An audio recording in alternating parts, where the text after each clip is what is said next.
Hi friends, அனைவருக்கும் பணிவான வணக்கங்கள். ஓஎம்எஸ் காயின் யூடியூப் சேனல் உங்களை அன்புடன் வரவேற்கிறது.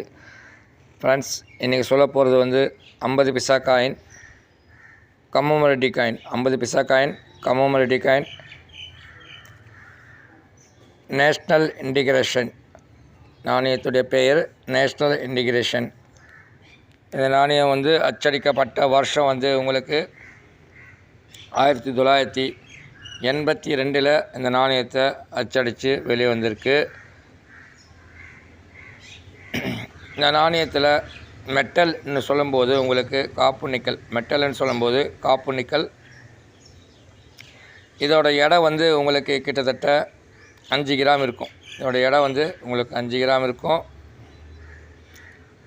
இந்த நாணயத்தோட அளவு உங்களுக்கு 24 mm இருக்கும். எட்ஜு உங்களுக்கு ரீடேஜ் எட்ஜு கொடுத்துருப்பாங்க. ஃப்ரெண்ட்ஸ், இந்த நாணயம் உங்களுக்கு 2 மினிட்டில் அச்சடிச்சிருக்காங்க. ஒரு வருஷம் 2 மினிட்டு. ஒன்று மும்பாய் மின்ட்டு, ஒன்று கல்கட்டா மின்ட்டு. மும்பாய் மின்ட்டுன்னா இயற்கை கீழே உங்களுக்கு சின்ன புள்ளி கொடுத்துருப்பாங்க. அது மும்பாய் நாணய சாலையில் அச்சடிக்கப்பட்ட நாணயம். கல்கட்டா மின்ட்டுன்னு சொல்லும்போது உங்களுக்கு இயற்கை கீழே எந்த மின்ட்டு மார்க் இருக்காது, வித்தவுட்டாக இருக்கும், காலியாக இருக்கும். அது கல்கட்டா நாணய சாலையில் அச்சடிக்கப்பட்ட நாணயம். இப்போது இந்த வேல்யூவை தெரிஞ்சுக்கிறதுக்கு முன்னாடி தயவுசெய்து புதுசாக பார்க்கக்கூடிய நபர்கள் தயவுசெய்து வீடியோவுக்கு லைக் பண்ணுங்கள், சப்ஸ்கிரைப் பண்ணுங்கள், ஷேர் பண்ணுங்கள், கமெண்ட் பண்ணுங்கள், பெல் பட்டன் அழுத்துங்க. நான் போடுற வீடியோ உங்களுக்கு நோட்டிஃபிகேஷன் கிடைக்கும். ஃப்ரெண்ட்ஸ், வாங்க வீடியோக்குள்ளே போனால். ஃப்ரெண்ட்ஸ், இப்போ மும்பாய் மின்ட்டு அதோட வேல்யூன்னு சொல்லும்போது உங்களுக்கு அது காமன் கேட்டகரியில் இருக்குது. அந்த நாணயம் உங்களுக்கு காமன் கேட்டகரியில் இருக்குது.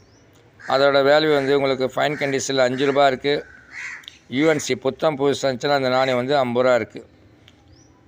காமன் கேட்டகரியில் இருக்குது. அடுத்தது கல்கட்டா மின்ட்டு. கல்கட்டா மின்ட்டுன்னு சொல்லும்போது ஃபைன் கண்டிஷனில் உங்களுக்கு 500 ரூபா இருக்குது. வெரி ஃபைன் கண்டிஷனில் 600 ரூபா இருக்குது. எக்ஸப் கண்டிஷனில் 1500 ரூபா இருக்குது. யூஎன்சி புத்தம் புதுசு இருந்துச்சுன்னா அந்த நாணயம் உங்களுக்கு 2500 ரூபா இருக்குது. ரேர் கேட்டகரியில் இருக்குது. இந்த மாதிரி நாம் எப்போவுமே நம்ம ரேரான நாணயங்கள் எடுத்து வச்சா நமக்கு ஃப்யூச்சரில் ஒரு நல்ல விலை கிடைக்கும். நான் எல்லா வீடியோவில் ரேர் கேட்டகரி தான் நான் வீடியோ பண்ணிகிட்ருக்கேன். தயவுசெய்து இந்த நாணயம் உங்கள் கையில் கிடைச்சிதுன்னா 50 பைசா நாணயம் இது மக்கள் புழக்கத்தில் செல்லாதுன்னு அறிவிச்சிட்டாங்க. ஆனால் மக்கள் புழக்கத்தில் இன்றைக்கி இருந்துக்கிட்டு தான் இருக்குது. தயவுசெய்து நீங்கள் எடுத்து வைக்க வேண்டிய நாணயம் கல்கட்டா மின்ட்டு. கல்கட்டா மின்ட்டுனா வித்தவுட் மின்ட்டு. இயற்கை கீழே எந்த மின்ட்டு மார்க் இருக்காது, வித்தவுட்டாக இருக்கும், காலியாக இருக்கும்.